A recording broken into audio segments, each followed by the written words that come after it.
Shalom and welcome to another episode of Israelite Inheritance. This is Nazir Devar Amiel Oz Yasharal, the Crown Prince of Israel, also known as the Keyboard Warrior.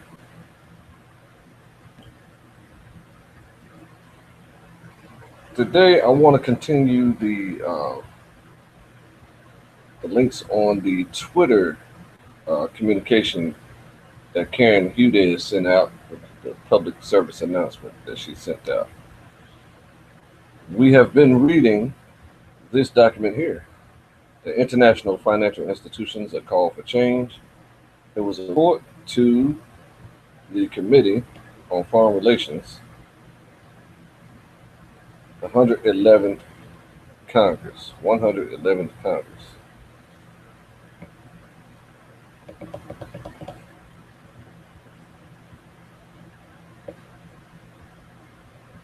Second session on March 10, 2010. Okay, so it's a very long package, and I'll read through the rest.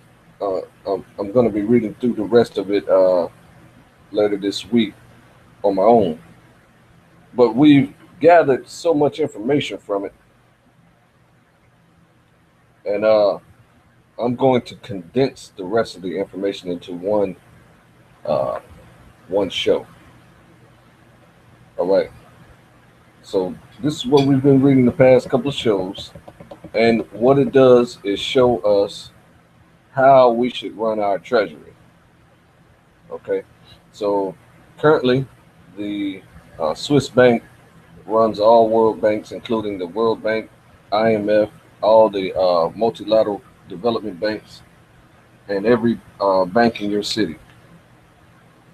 There's only 3 countries who are not on that system, and that is Iran, North Korea, and one other country that escapes me right now. So we'll be going to war with them soon because they refuse to get involved in this banking system. The World Bank will be, if they do not make amends, they will be considered bankrupt based on their practices within the next few years.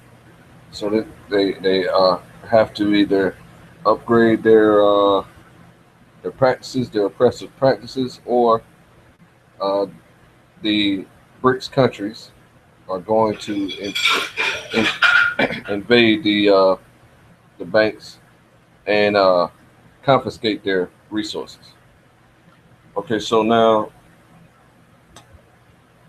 like I said, the Swiss bank runs all of them. That is the line of the pharaohs. They consider themselves the line of the pharaohs. They are the final conquerors of Egypt, and that's why the entire earthly system outside of those 3 countries are Egyptian based. They're Babylonian based, actually. Wait, Egypt was patterned after Babylon. Okay, so now when Israel starts their bank, starts our bank, then we're going to implement the strategies in this report and other reports that improve the banking system. That automatically puts us on a more special footing and setting on the world stage because we are actually dedicated to the principles of alleviating poverty, which is supposed to be the purpose of the banking system, to alleviate poverty worldwide. And since Israel is primed and ready to serve in that capacity, then that's what we're going to do. Okay, I wanted to make that clear before I move on to the next link in the Twitter feed. So let me show you the Twitter feed here. Show you where we are now.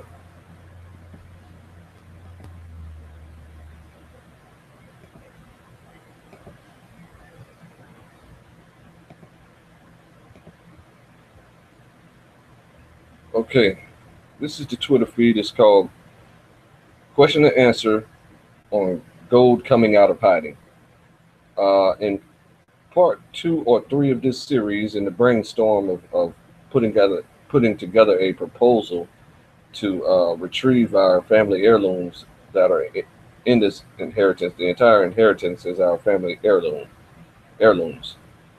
Okay, so what we're trying to do is put together a proposal to submit through the proper channels to put the world on notice that Israel is a mature country with an elected leader. Okay, so this is a worldwide effort, earth-wide effort, and because Israelites are in every country on earth, so we need as much participation as possible. Okay, now in this communication, we've been reading, who is able. The premise of this communication is who is able and willing to end the corruption in the international financial system and bring the world's gold out of hiding. You see that question? This is the answer to that question, which is a mature Israel nation with an elected leader. Okay, so we're those people. What's going to happen is the BRICS nations are going to act in interim to be the people to do this, because Israel is the saints are not ready just yet. Once we have our elections and come together as a nation with our constitution and laws in place, then we will be ready to handle our inheritance, which is an extreme amount of money. That is, hard to even imagine how much money it is. Just like the Bible tells us that we can't imagine the blessings that are waiting for us in the kingdom of God, and that kingdom of God is going to be on earth. And so once we inherit our inheritance, our physical inheritance, the nations will be powerless against us. And this is the issue that the world nations had with Ferdinand Marcos, who was the last one to have control over our fortune. He had unlimited power, which is not a problem for the world nations. His problem was that he was abusing his power, and he would secretly give monies to varying countries, and start various wars and stuff around the world that may or may not have been necessary. So they assassinated him because of his abuse of power. Now, we will not have that problem when we elect our leader, because our training is so intense in the form of serving the world and alleviating poverty, that our leader will not have that type of issue to abuse power like that. He is only going to do what the Father tells him to do, and what the Bible trains him to do. And 99 to 100% certain that whomever we elect leader over Israel, the Father is going to deal with directly. He's going to speak directly to him. So that's that on that part. Now, the BRIC nations are Brazil, Russia, India, China, South Africa, Germany, and the United States. Okay, so they're going to invade the banks and confiscate the Israel's inheritance that is locked away in the banks. The banks hijacked it, and they're partially controlled by the Vatican. But they have a power struggle. The Vatican has a age-long power struggle with the Jewishers who actually run the bank. So the banks are uh, basically run by Jewishers, and they're co-owned by the pharaohs of Switzerland and co-owned by the Vatican. So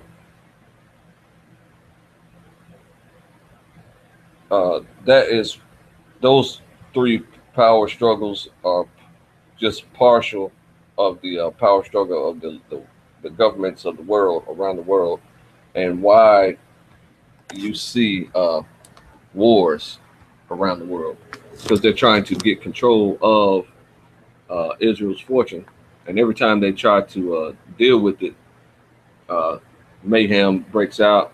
Also, when they try to relocate the the fortune, any portion of it, a mass amount of death happens as well, because our fortune is being protected by the Heavenly Father until we become a self-governing nation, separate from all the other nations on the earth. Hold on one second. I have to turn this fan off. It's giving me a lot of background noise. I'll be right back.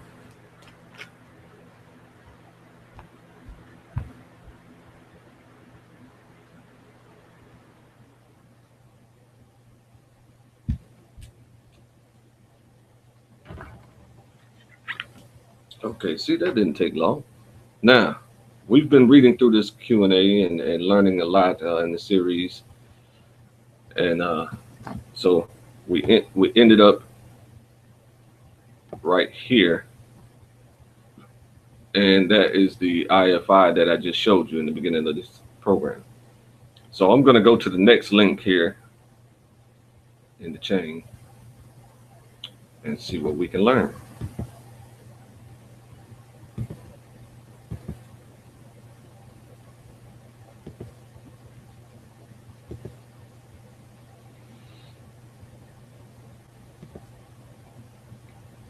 Okay, this is the United States Senate Committee on Foreign Relations.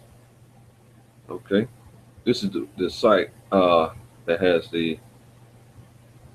all these government sites. You should not be afraid to click on these sites and look around and see what pertains to us. But the information is coded, and so it's going to be hard for you to know who the information is directed to. So you need like inside information, like the communication that I am sharing with you now. Okay, banking on reform, capital increase proposals from the multilateral development banks. Date Wednesday, September 15th, 2010, 10 a.m. Okay, let's watch this video. Hopefully it's not 30 minutes long.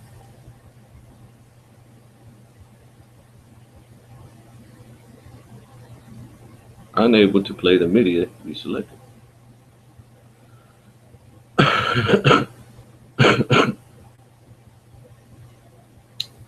Maybe it's loading up. I don't know.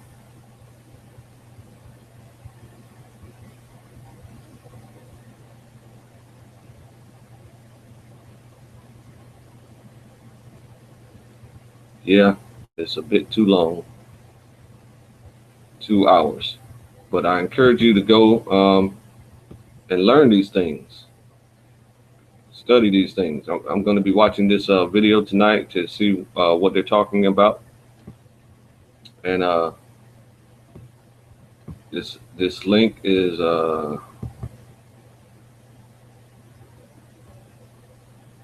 you can just take this, type this in Google or Bing, banking on reform, capital increase proposals from the multilateral development banks. Okay, and it should pop up. Make sure you go to foreignsenate.gov and take a look at this video when you get a chance. Okay, member statements from Senator John Kerry, Senator Richard Lugar, witnesses, Miss Marissa Lago. She's the Assistant Secretary for International Markets and Development, U.S. Department of Treasury. Ian Solomon, the U.S. Executive Director of the World Bank. Curtis Chin, U.S. Executive Director of the Asian Development Bank, Manila, Philippines. Okay, so these are, the type of players that we're going to have to deal with and communicate with in the future, as our nation matures into a self-governing body.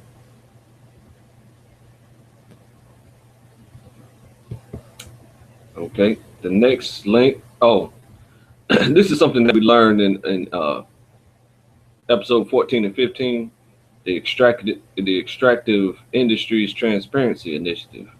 This is another plan that we're going to implement into our governing to be sure that we're on a more firm footing than the World Bank.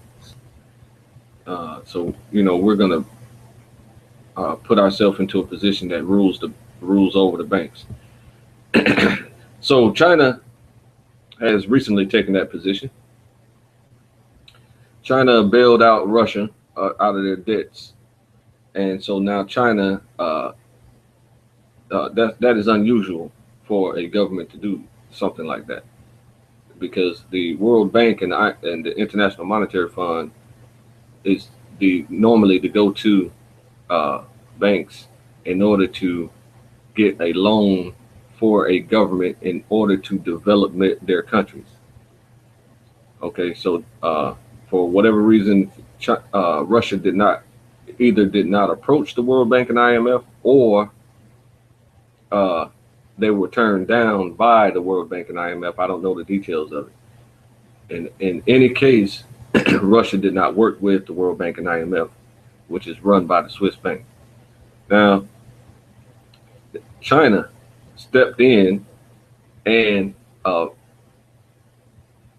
serviced the loan that Russia was looking for. Okay, so now Russia is the servant to China as we speak. Okay, because the lender is the master and the borrower is the servant.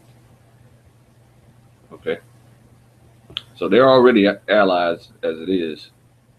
So I don't know what's going on in Russia and why they can't get their economy together, but I have a suspicion that it's because the same reason that everyone else, all other world leaders fail, is because they have an oppressive mentality in their governing, in their system of governing, where they marginalize Israelites worldwide and do not allow Israelites to develop businesses, and businesses is what drives the economy of all countries.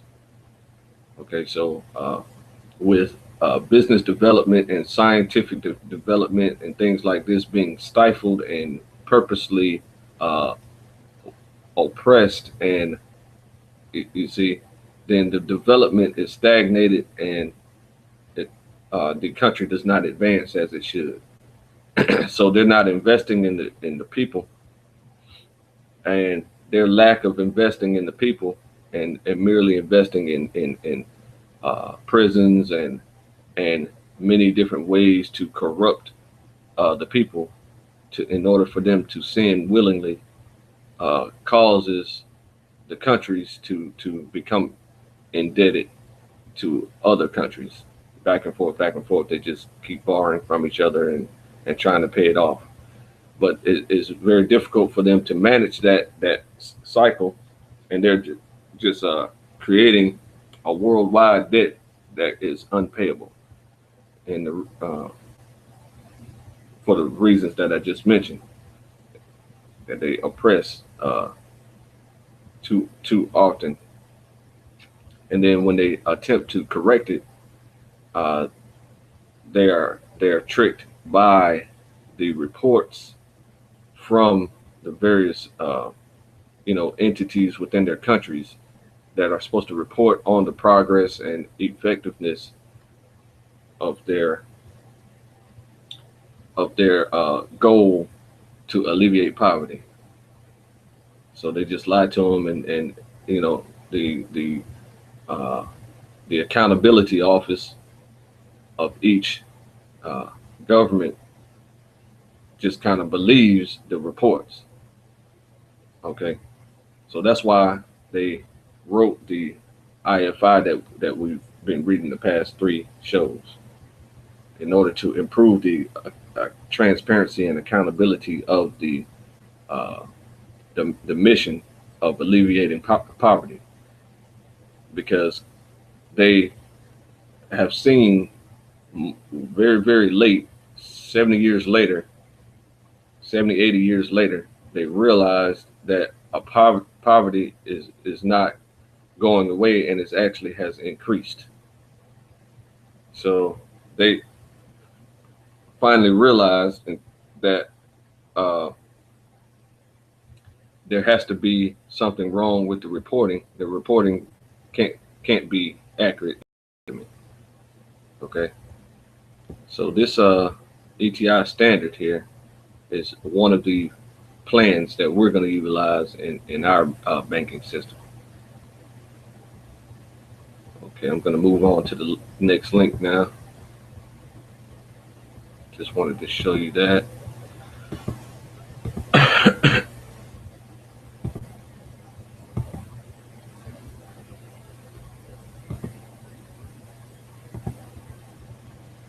Okay, the United States Congress required effects of retaliation against World Bank whistleblowers to be eliminated before the disbursement of the U.S. contribution to the World Bank's capital increase.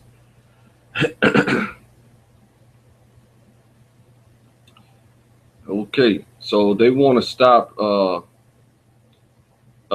World Bank from retaliating against the whistleblowers that are in the bank, trying to be sure that the bank, the banking system that is currently controlling the earth right now, uh, they want to be sure that the banking system is sticking to their mission of alleviating poverty worldwide.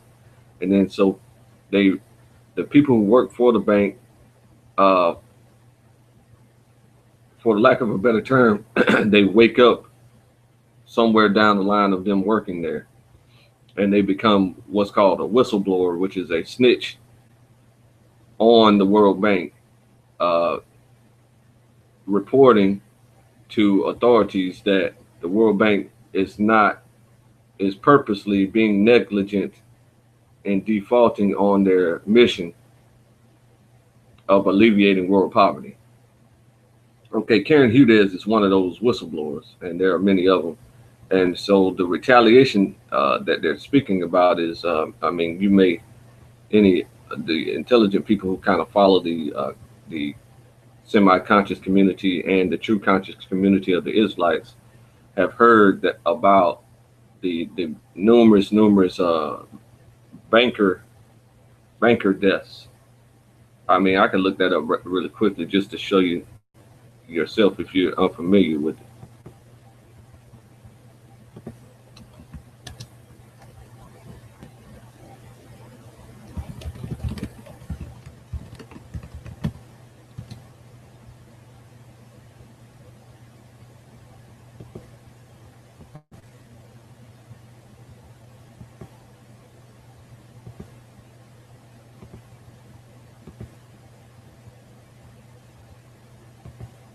Okay, another banker suicide added to the list of 72 dead. So J.P. Morgan banker's murder suicide added to the list. Okay, let's try. Let's try this list here. List of dead bankers, 2015. It was produced in January, so I mean, I can't see how long it's going to be. There's only 1 month. and it was half the month, January 15th. List of dead bankers, 2015 conspiracy update. List of dead bankers, 2015 conspiracy update. January 22nd, 2015. Michael Tyler posted with permission from Michael Tyler in China. Stories on the things Chinese. Okay, so let's see if it has any information here.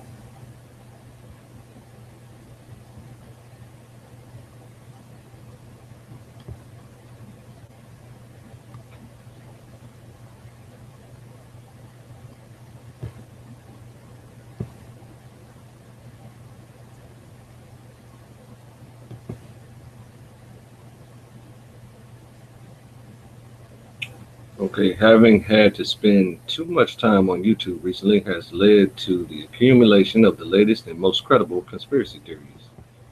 Okay, so they're talking crazy, huh? Hush, hush. I was perhaps 26 at the time. I don't see a list like the title says. Okay, here we go. List of dead bankers 2015. Credit to Rise Earth for this list, to which I've added the one at the top. January 2015, Thomas S. Gilbert Sr., 70, hedge fund manager. Shot by his son for reducing his allowance. Okay, number one. In November, Sean Miller, 42, Citigroup managing director, found dead in bathtub with throat slashed. Murder weapon is missing.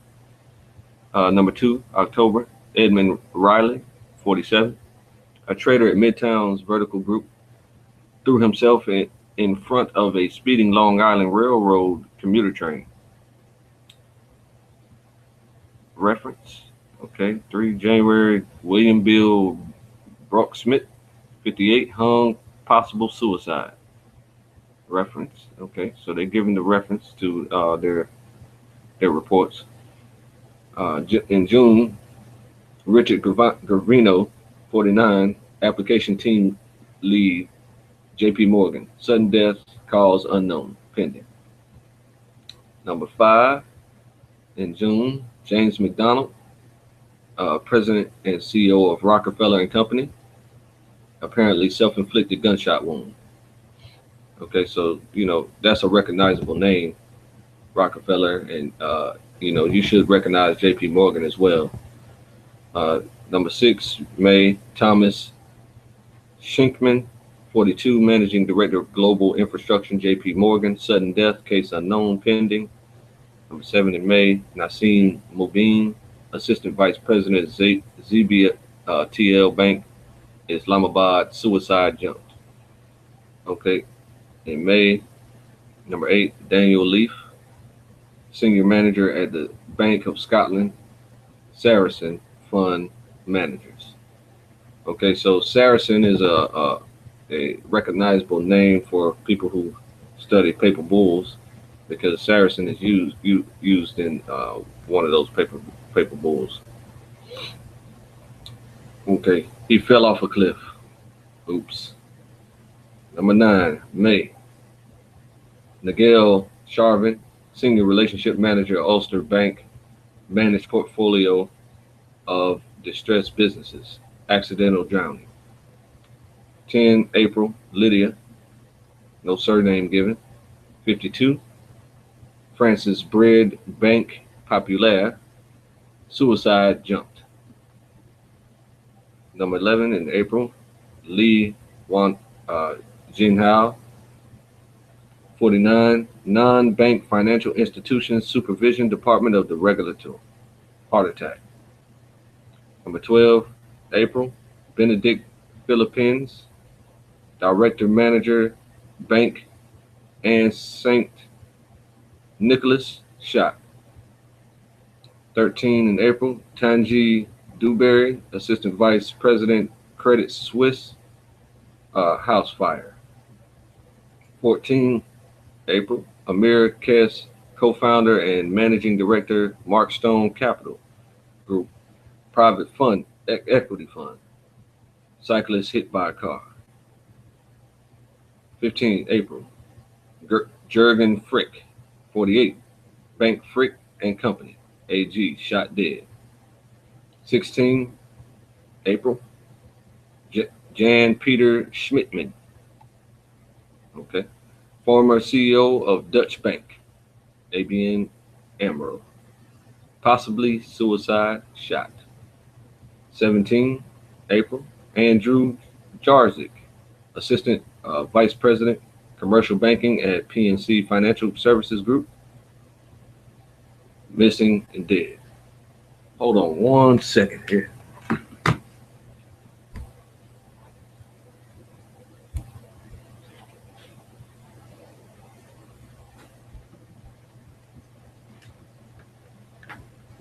Okay. Number 18, March, Mohammed Hamwi, System Analyst at TREP, a financial data and analytics firm, shot. 19 March, Joseph Giampapa, JP Morgan lawyer, cyclist hit by minivan. Number 20. That's a that's a common hit. Of course, a minivan. You know what I mean? So this is, all of this is just military situations that done by contractors, military contractors, assassin contractors. What do you call them? Mercenaries. So the governments, the BRIC countries are getting primed and ready to they're taking out key players in the banking world. The banksters themselves do this as well. So this is a mix of the banksters retaliating on whistleblowers and for holding them accountable for defaulting on their goal of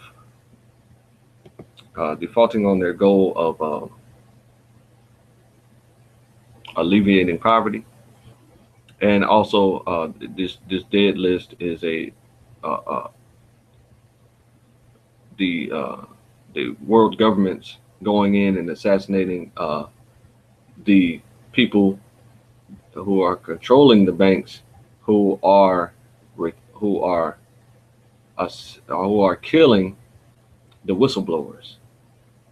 So it's just a war back and forth. So the people don't know this that create these lists.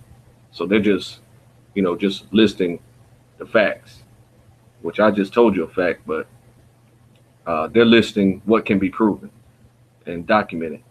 So these dead people are proven and documented that they're dead and that they work for banks around the world. So it's not a coincidence that all these people are being killed. Okay. Number 20, March, Kenneth Balando, 28, youngest, former JP Morgan, suicide, allegedly jumping from his apartment building. 21, February, John Ruiz, Morgan Stanley, municipal debt analyst, died suddenly. No cause given. 22, February, Jason Allen Salas, 34, information technology specialist at JP Morgan. Okay, information technology sounds like someone who has plenty of records. Found dead outside a Walgreens pharmacy. 23, February, Autumn Ratke, CEO of First Meta Bitcoin, a cyber currency exchange firm, suspected suicide. 28, February, James Stewart Jr., former National Bank of Commerce CEO, found dead. Okay. So we get down. I just wanted to show you, okay, there's more and more people. 45, 50, 51, 54, 60, 61. Let's see how many they have in their list here. Can't possibly read them all in one show. Oh yeah, they also have a list of dead scientists who were whistleblowing as well. Okay, so that's 71 on their list in 1 year.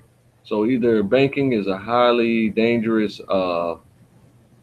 job, like maybe like military, going into a military campaign and going into a country and fighting a war campaign, or there's a war going on that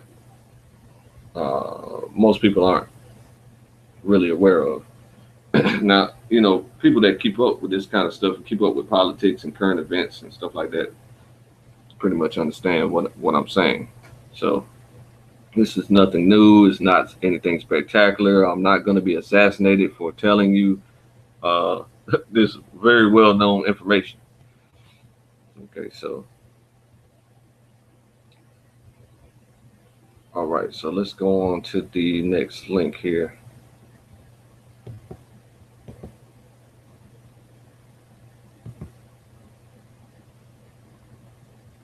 I said that because my brother last night, my older brother was like, the feds are listening to what you're saying, right?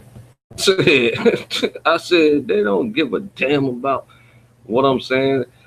You got to have a viewership of millions of people for them to even begin to care. And then when they start listening to you, all they're doing is listening for lies and whether or not you're trying to block their mission.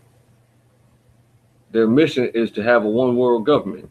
If you interfere with the one world government of them putting together a one world government, you're a dead man. You're just dumb for even attempting to do that anyway, because they're way more powerful than you. For two, once you learn the Bible, you realize that there's going to be a one world government whether you like it or not, and it's going to be run by the highest power once they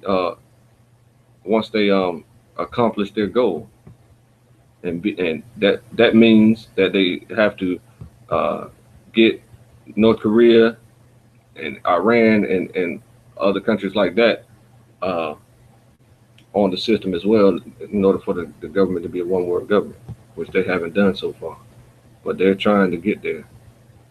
Okay, I'm trying to share the rest of this stuff, but this share button don't want to work right now.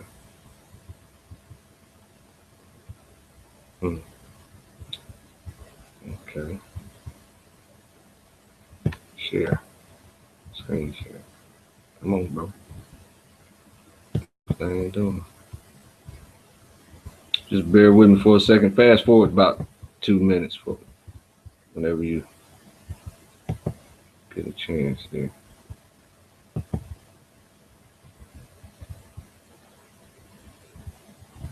Okay, my screen share broke, so I'm gonna read some more here. Okay. The U.S. Congress required effects of retaliation against World Bank whistleblowers to be eliminated before the disbursement of the U.S. contribution to the World Bank's capital increase. Okay, so we just proved that the United States, they just said that they're not going to give any money to the World Bank's capital increase until they stop killing whistleblowers who are merely trying to be sure that the World Bank is meeting their goal of alleviating poverty. And so that was partial of the list of 71 dead bankers, which the list is much larger than that, but that's what they could find with their research. And it's also mixed in there the World Bank killing whistleblowers. Okay. This is from 7082 of the Consolidated Appropriations Act, 2012. Consolidated Appropriations Act. Let's write that down. Get your pen and paper handy. And you got to take good notes so that you can put all these things into play for us. Because we have to learn how to rule our nation. And rule it well. We have to not only have to rule our nation, we have to rule the entire earth. So there's quite a bit of a steep learning curve we're gonna have to know, but the foundation of the Bible is perfect to whenever we read something, it automatically makes sense or it doesn't. I mean, everything makes sense to us the problem, the benefit of having the Bible as your foundation is that whenever we read something that is corrupt or a problem, then we can fix it based on biblical wisdom and biblical guidance. We might need to have a couple of meetings with our other intelligent Bible knowers and things like that, but the solution is going to be evident fairly quickly, and we can implement these strategies very quickly as well. Okay, let's go on to the next one.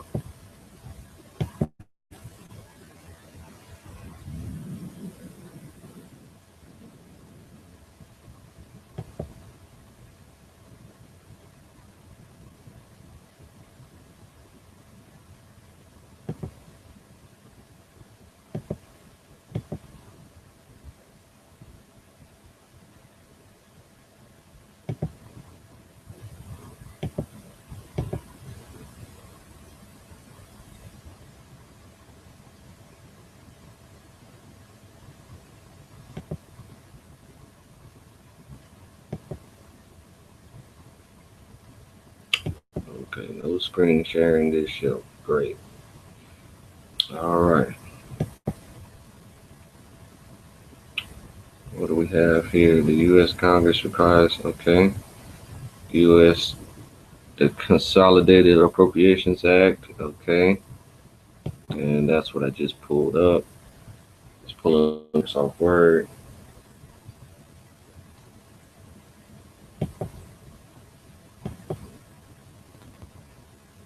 But it won't allow me to share right now. So there we go. I'll show you these things. You can't just take my word for it.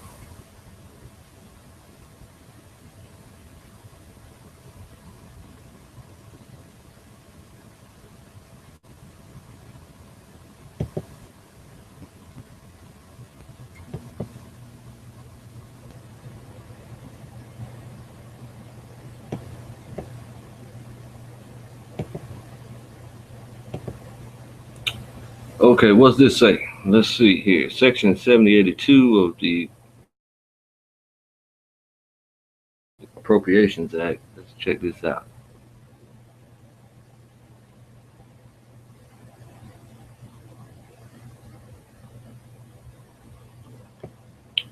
Okay, A, reforms. See the reforms again. Here we go.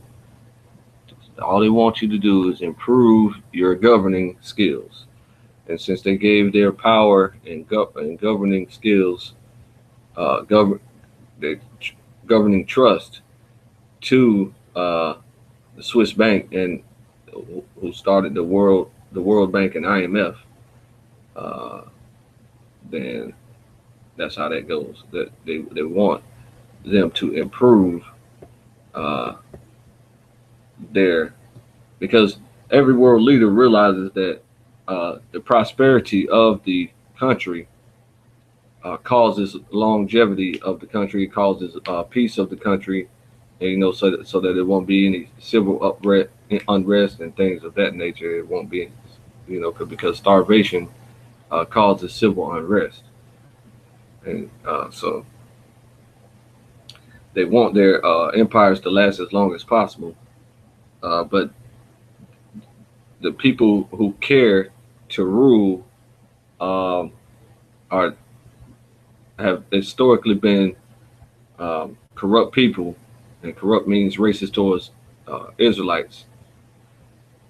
So that's why when their economy falls and their countries fall and their governing falls, the Israelites are going to replace their governing, because they have marginalized us all this time, and now it's time for us to get back into rulership, and we certainly appreciate that. Thank you for being dumb and oppressive. reforms. Funds appropriated by this act may not be dispersed for the United States contribution to the general capital increases in the International Bank for Reconstruction and Development, which is called the World Bank.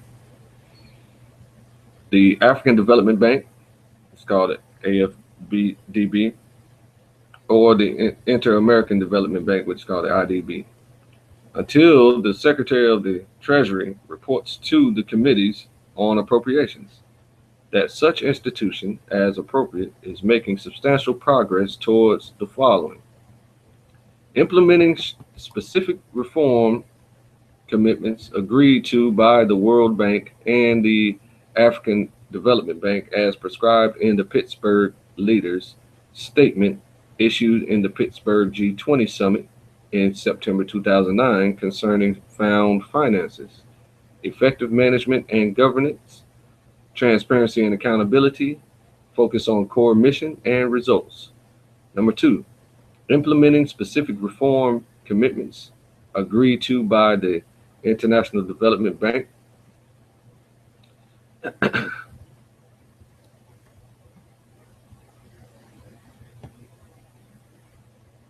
the Inter-American Development Bank, okay, in Resolution AG 17, report on the 9th general capital increase in the resources of the Inter-American Development Bank as approved by the governors on July 12, 2010, including transfers of at least $200 million annually to a grant facility for Haiti. See that? Okay. Number 3, implementing procurement guidelines that maximize international competitive bidding in accordance with sound procurement practices, including transparency, competition, and cost-effective results for borrowers. Number 4, implementing best practices for the protection of whistleblowers from retaliation, including best practices for legal burdens of proof, access to independent adjudicative bodies, results that eliminate the effects of retaliation, and statutes of limitation for reporting retaliation.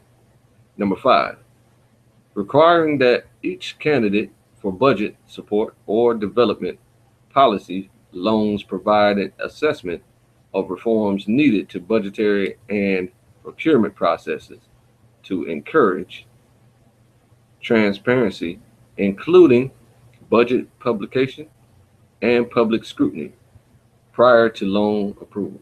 Number 6, note this is public information. Making publicly, note they want to improve public information. Making publicly available external and internal performance and financial audits of such institutions' projects on the institution's website. Number 7, adopting policies concerning the World Bank's proposed program for results, which is called a P4R. 2, limit program for results to more than 5% of annual World Bank lending as a pilot for a period of not less than 2 years.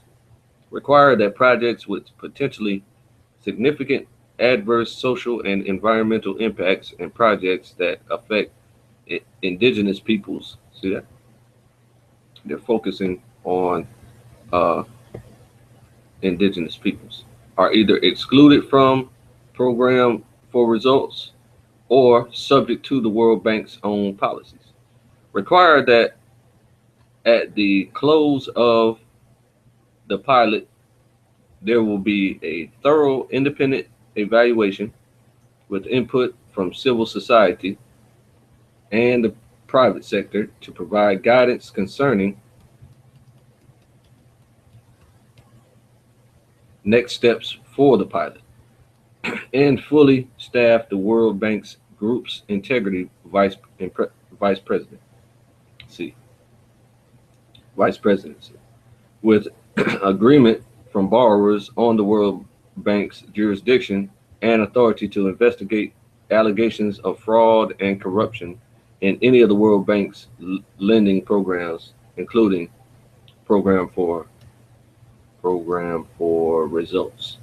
And concerning number 8, concerning the World Bank, strengthening the public availability and information regarding International Finance Corporation, the IFC, sub-projects when the International Finance Corporation is funding a financial intermediary, including A, requiring the higher risk sub-projects comply with the relevant performance standard requirements, and B, agreeing to periodically disclose on the IFC website a listing of the name, location, and sector of high-risk sub-projects supported by IFC, the international, make sure I get these, International Finance Corporation investments through private equity funds. B, report not later than 180 days after enactment of this act and every 6 months thereafter until September 30th, 2013. The Secretary of the Treasury shall submit to the committees on appropriations a report detailing the extent to which each institution has continued to make progress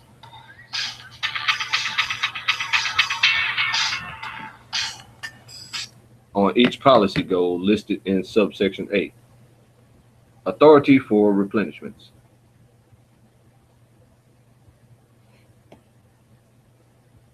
And that's it. So this is yet, just more, reforms or recommendations that kind of coincide with what we've already been reading. That the banking system that currently runs the earth must do, or this is the diplomacy part. They must do this. They had the huge meeting, the G20 meeting. They get together and see how can we move towards alleviating world poverty and things of that nature. And meet their goals, and then they implement those strategies worldwide, and it takes a year or 2 or 3 or 4 for it to take shape and take effect and to see the results of it. So it all starts with a discussion, and it starts with an idea or a realization of a problem that they are finally aware of. And then they come together in a group meeting and say, okay, well, you need to do this, and you need to do that, and you need to do this, and you need to do that. And then they implement those strategies and work. It all takes work. So they put the strategies into motion, and then they monitor the results while the strategies are being implemented, and then they hopefully meet the full scope of the goal. However, they, that's how that works. So that's what I'm saying, that Israel must do the exact same thing. We have to come together in various meetings and realize that the law and Constitution is our foundation for governing the country, and then set up elections in order to elect a leader for our country, and then enforce the laws by recruiting ex-military and ex-law enforcement, retired law enforcement, and veterans and things of that nature, and just there's plenty of them out there, and plenty of them want to work, but right now they can't work. Okay, so that's our law enforcement. And then, our courts are basically, that's going to be the easiest thing for us to do, because our courts, our foundation is law. So we are very well aware of our biblical law. The only thing that we need to put into play into that facet and situation are the incarcerations. So we could either house the criminals in the jails that are already built, as far as them being special residents of the jails that are already built, or we could get part of our inheritance and build our own jails in Telluride. So, uh, you know, that's why this is a brainstorm. It should be a conversation of how to work all those things out, and we have to start having conversations as a collective and having round tables and gaining support with the rest of the Israelite nation worldwide in every country in the world, and have their voice be heard. You know, have a what do you call it? Having like a leader for each area of the world. You know, you got a leader for New York, a leader for North Carolina, a leader for Ghana, a leader for Libya, you know, a leader for Britain, a leader for Wales. I mean, that which is that Great Britain. You know, a leader for every country, and so that their voice can be heard in the process of electing a leader over the entire nation. Then once that happens, then we all have to move to Israel, to Telluride in Israel, and claim our land east of the Nile River, north and south, to the Tigris and Euphrates River, north and south. So that won't be a problem, because I mean we're going to have our inheritance, and the nations are going to be bringing our heirlooms back to us day and night. So we're going to be so wealthy that our military is going to be unstoppable. And if anyone tries to get in our way of reclaiming our ancestral homeland, they're going to die. Okay, so I think this is a good place to stop. And like I said, as always, I invite people to speak on these things, on these matters, because this is an important situation in order for us to graduate from the schools that many people are in worldwide and start governing the government. Okay, so as always, this is Israelite Inheritance. I'm your host, Nazir Devi Emil Oz Yasharal. I'm the Crown Prince of Israel, also known as the Keyboard Warrior. I know what the Bible says to do, and I do it. Signing off. See you tomorrow at 4 p.m.